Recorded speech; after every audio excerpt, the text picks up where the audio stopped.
समझ में आया? यस। उसके बाद हम लोग देखेंगे यूलर्स फार्मूला, बहुत इंपॉर्टेंट है फॉर लॉन्ग कॉलम, है ना। ये जो है आपका स्विस का मैथमेटिशियन था, कौन था? यूलर। स्विस यानी कंट्री है, उसका क्या है? मैथमेटिशियन।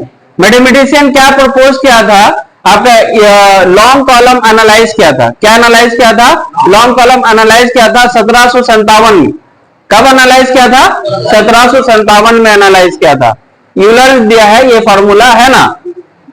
ये क्या था? एक मैथमेटिशियन था, है ना, जो कि कितना में दिया था? 1757।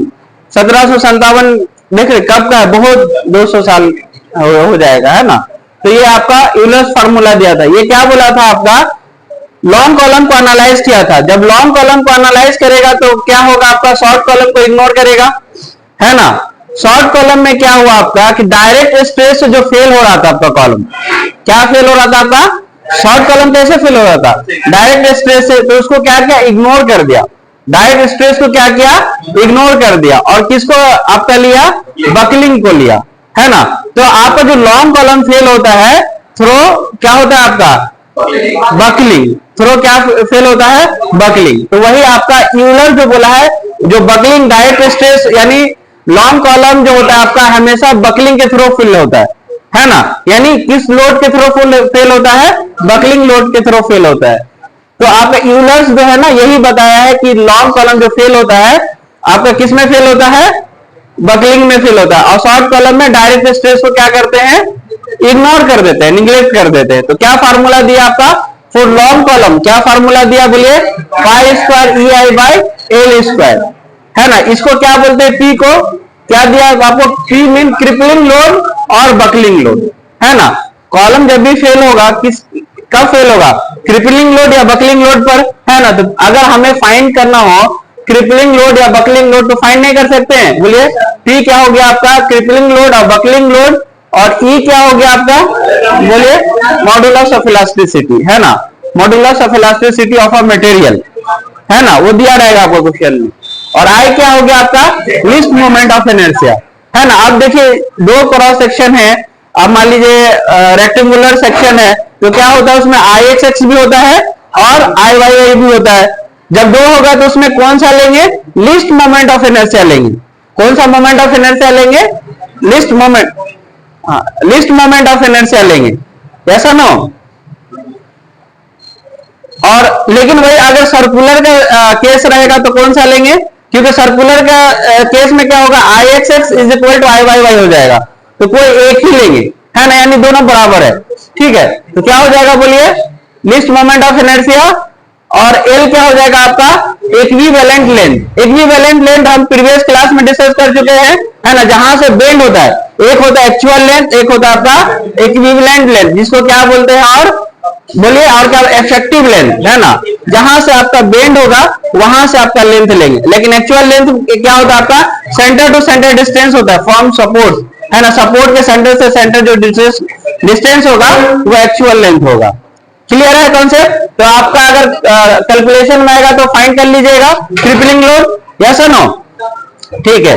और अजम्पशन में देखेंगे जबकि हम डिस्कस किए हैं, यूलर जो है आपका डिस्कस करता है सिर्फ लॉन्ग कॉलम के लिए। किसके लिए करता है? आपका लॉन्ग कॉलम के लिए करता है, लॉन्ग कॉलम के लिए करता है।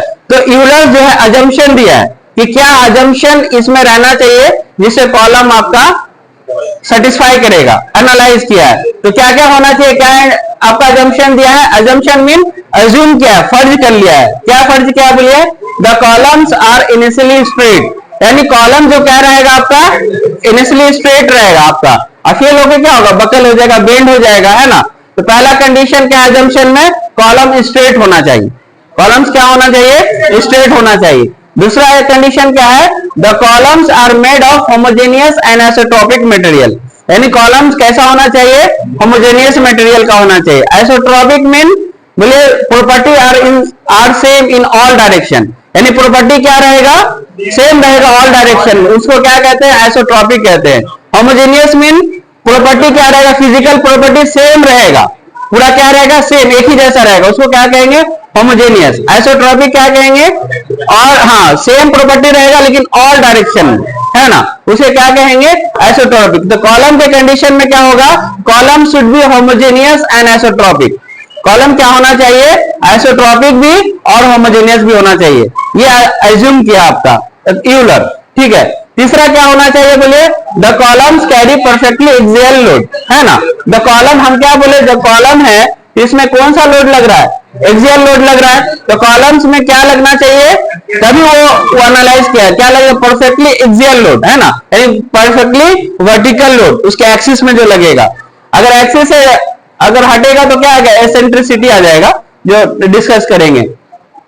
उसके बाद आते हैं चौथा जंक्शन क्या है, the columns have uniform area of cross section throughout. Columns का जो एरिया होना चाहिए क्या होना चाहिए, एक ही यूनिफॉर्म होना चाहिए। ऐसा नहीं यहाँ पर ज्यादा विड्थ होना, यहाँ पर ज्यादा क्रॉस सेक्शन है ऊपर कम हो गया, ऐसा नहीं। क्या होना चाहिए, सेम जाना चाहिए, सेम क्रॉस सेक्शन, यानी यूनिफॉर्मली क्रॉस सेक्शन पूरा होना चाहिए, एक ही जैसा, है ना। तो ये क्या है आपका कॉलम का कितना नंबर है, columns have uniform area of cross section, समझ में आ गया। पांचवा नंबर में क्या है, the columns are long compare to lateral dimension. Generally column क्या होता है आपका जो है लेटरल डायमेंशन जो है आपका, उसे क्या होता है आपका लंबा ही होता है ना। अगर ये कॉलम है, लिसन, अगर ये कॉलम है तो ये क्या हो गया आपका डिस्टेंस हो गया, हाइट हो गया, और इसको क्या बोलेंगे, लेटरल डायमेंशन, इसको क्या बोलेंगे, लेटरल डायमेंशन। अगर ये रेक्टेंगुलर कॉलम रहेगा तो बी इंटू डी, सर्कुलर रहेगा तो क्या होगा, बोलिए, पाई बाय 4 डी स्क्वायर होता है, पाई बाय 4 डी स्क्वायर होता है, समझ में आ गया। तो क्रॉस सेक्शन क्या होना चाहिए, पूरा आपका यूनिफॉर्म होना चाहिए, और कॉलम्स है लेटरल डायमेंशन के मुकाबले में क्या होना चाहिए आपका, हाइट ज्यादा होना चाहिए। क्या होना चाहिए, हाइट आपका ज्यादा होना चाहिए। ये सब कंडीशन सेटिस्फाई करेगा तभी यूलर सेटिस्फाई करेगा, ठीक है। उसके बाद क्या होगा आपका, बोलिए, self weight of the column is neglected. क्या क्या आपका self weight of the column neglect किया, यानी कॉलम का भी तो कुछ सेल्फ वेट होगा, ऐसा नो, हाँ, तो वो क्या क्या निग्लेक्ट कर दिया, सेल्फ वेट कॉलम का नहीं किया, जबकि हकीकत में सेल्फ वेट है ना, लेकिन क्या क्या आपका निग्लेक्ट कर दिया, यानी इग्नोर कर दिया। उसके बाद आते हैं 7वां नंबर में, the column fail only due to buckling. यहाँ क्या, यहाँ सेटिस्फाई कर दिया कंडीशन कि कॉलम जब भी फेल होगा क्रशिंग में नहीं होगा, किस में फेल होगा, बकलिंग में फेल होगा। ये मेन इंपॉर्टेंट है, शॉर्ट आंसर में पूछता है, खास करके आप कंपटीशन लीजिए या आपका बिट में जो क्वेश्चन आता है यूनिवर्सिटी का, तो इसमें पूछेगा columns are fail by buckling, है ना। तो किस थ्योरी के तहत फेल होगा, यूलर्स के तहत, ठीक है। उसके बाद आते हैं 8वां नंबर में क्या है, stress should not exceed limit of proportionality, यानी स्ट्रेस क्या होना चाहिए, उसके लिमिट ऑफ प्रोपोर्शनलिटी से एक्सीड नहीं करना चाहिए, है ना। लिमिट ऑफ प्रोपोर्शनलिटी समझ में आया था, जैसे स्ट्रेस डालेंगे स्ट्रेन भी चेंज होगा, जितना स्ट्रेस डालेंगे उतना ही स्ट्रेन भी चेंज होगा। तो उससे यानी स्ट्रेस क्या होना चाहिए, लिमिट ऑफ प्रोपोर्शनलिटी से एक्सीड नहीं करना चाहिए, समझ में आ गया, यानी चेंजेस नहीं होगा, जितना स्ट्रेस डालेंगे उतना ही स्ट्रेन रहना चाहिए, बोलने का मकसद है लिमिट ऑफ प्रोपोर्शन ही तक रहना चाहिए, डायरेक्टली प्रोपोर्शन, समझ में आया, यस। उसके बाद आता है 9वां नंबर में क्या है, pin joint are frictionless and fixed end are perfectly rigid.